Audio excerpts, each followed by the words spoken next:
আমি চাইবো যদি আমাদের কখনো বিচ্ছেদ আসে আমি যেন সেই বিচ্ছেদে আমার ভালোবাসার মানুষকেই পাই। তা আমি শুনেছি নোয়াখালীর ছেলেরা খুব বউ পাগল হয়, ব্রাহ্মণবাড়িয়া হুট করে বকা টকা দিয়ে দেবে আমাকে, ভুল টুল করলে আমি কেঁদে দেবো, আমি খুব ইমোশনাল।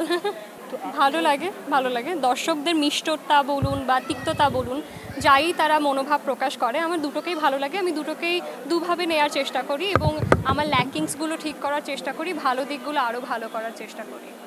সবচেয়ে ভালো মন্তব্য পেয়েছি যে জয়িতা আপু তুমি মেন্টালি এত স্ট্রং কী করে, পাছে লোকে এত কথা বলছে এরপরও তুমি কি করে তোমার কাজকে এগিয়ে নিয়ে যাচ্ছ তাদের দিকে ফোকাস না হয়ে। এটা আমার খুব ভালো লাগে এই মন্তব্যটা, এবং তারা বলে এগিয়ে যাও, আমরা দুয়া রাখি।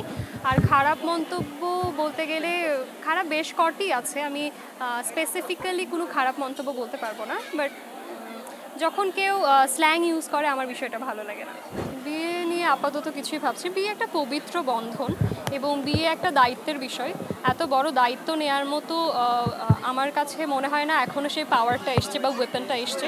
এখন আমি ক্যারিয়ারের বিষয়ে খুব দায়িত্বশীল হয়ে আছি, যার কারণে বিয়ে নিয়ে আপাতত খুব একটা চিন্তাভাবনা করছি না। ক্যারিয়ারে ফুল একদম স্ট্যাবল হয়ে গেলে নিজস্ব যখন আলাদা কোনো বিজনেস দাঁড় করাবো এবং সেটা একটু ফেমাস হয়ে যাবে, এরপর বিয়ের কথা ভাববো 3-4 বছর পরে। যারা তার পার্টনারের কাছে খুব সত্যবাদী এবং সব কথা বুক ফুলিয়ে বলতে পারে, কিছু লুকোয় না এবং কোনো মিথ্যে বলে না, এ ধরনের ছেলে আমার ভীষণই ভালো লাগে। এবং যেই ছেলেরা সৎ হয়ে থাকে এবং পার্টনারের প্রতি ডেডিকেটেড হয়ে থাকে, দ্যাটস এনাফ। আর বিষয় যখন আসে অ্যামাউন্টের, আমি কখনো অ্যামাউন্টটা দেখি না, কারণ আমার কাছে লয়ালিটি, ট্রাস্ট, এই দুটো সব থেকে বেশি ম্যাটার করে।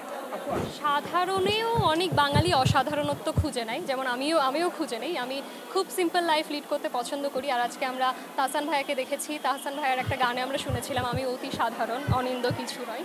তো আমরা সাধারণেও অসাধারণত্ব খুঁজে পেতে পারি যদি আমরা সেই অনুযায়ী জিনিসগুলো সাজিয়ে থাকি। আমরা ছোট্ট একটা জিনিস দিয়ে অনেক সুন্দর করে একটা জিনিস সাজাতে পারি। যারা এলিট ক্লাসেস বা লাক্সারি ব্যাকগ্রাউন্ড থেকে আসছে না, তারা চাইলে তাদের সাধ্য মতো একটা জিনিস খুব সুন্দর মতো গুছিয়ে সাজিয়ে পরিপাটি করে একটা সুন্দর বিয়ে সম্পূর্ণ করতে পারে বলে আমি মনে করি। যখন ছেলেদের মনে হবে আমি একটা পরিবারের দায়িত্ব নিতে পারবো, একটা মেয়ের দায়িত্ব নিতে পারবো এবং আমার এখন মনে হয় যে আমি দায়িত্বশীল হয়ে দাঁড়িয়েছি, তখন একটা ছেলের বিয়ের স্টেপ নেওয়া উচিত। এবং যখন একটা ছেলে মনে করবে আমি ইনাফ ম্যাচিওর একটা মেয়েকে সম্মান করার জন্য, তখন একটা ছেলের বিয়ের স্টেপ নেওয়া উচিত। ধর্মীয় দিকগুলো ফলো করো, যারা হিন্দু কালচার পুজো করো, যারা মুসলিম আছো আল্লাহ পাকের কাছে দোয়া করো। দোয়া সবসময় ভাগ্য পরিবর্তন করে দিতে পারে। আমরা জানি আমাদের ভাগ্য 40,000 বছর আগে থেকেই লিখিত আছে এবং লিখিত, যেটা দোয়া দ্বারা পরিবর্তন করা যায়। যদি খুব কষ্টে থাকো দোয়া করো, দোয়া করলে আল্লাহ পাক অবশ্যই সফলতার দিকে নিয়ে যায়। আমার বিয়েতে কাবিন হিসেবে আমার ভালোবাসার মানুষকেই চাইবো।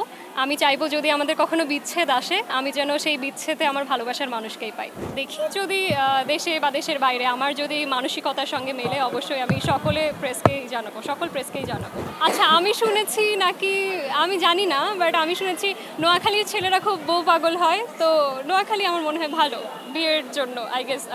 আর বাইরে বলতে গেলে আমার বগুড়া, উত্তরবঙ্গের ছেলেদের ভীষণ পছন্দ। ব্রাহ্মণবাড়িয়া হুট করে বকা টকা দিয়ে দেবে আমাকে, ভুল টুল করলে আমি কেঁদে দেবো, আমি খুব ইমোশনাল।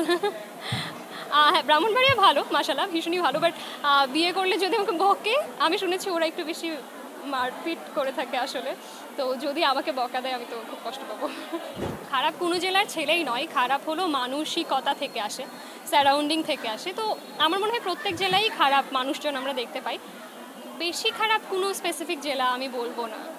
ভালো লাগে সকলে যখন কোনো একটা বিষয় ব্যাখ্যা করলে বা ব্যাখ্যায়িত করলে ভালোভাবে নেয় এবং সুন্দর কথায় আখ্যায়িত করে, তখন শুনতে ভালো লাগে এবং ইন্সপায়ার হই আরও ভালো কাজ করার জন্য। বা আমার মন্তব্যগুলো কারো কাছে ভালো লাগলে বিষয়টা এটা সবারই ভালো লাগে, কারো কথা যদি কারো পছন্দ হয়। বিয়ে তো সেনাকুঞ্জে করতে চাই, আপাতত এই প্ল্যানটাই আছে। আমি সকল প্রেস ভাইকে বলবো আমার বিয়েতে আসতে, 3 বছর পর হোক 4 বছর পর হোক, আমি সকলকে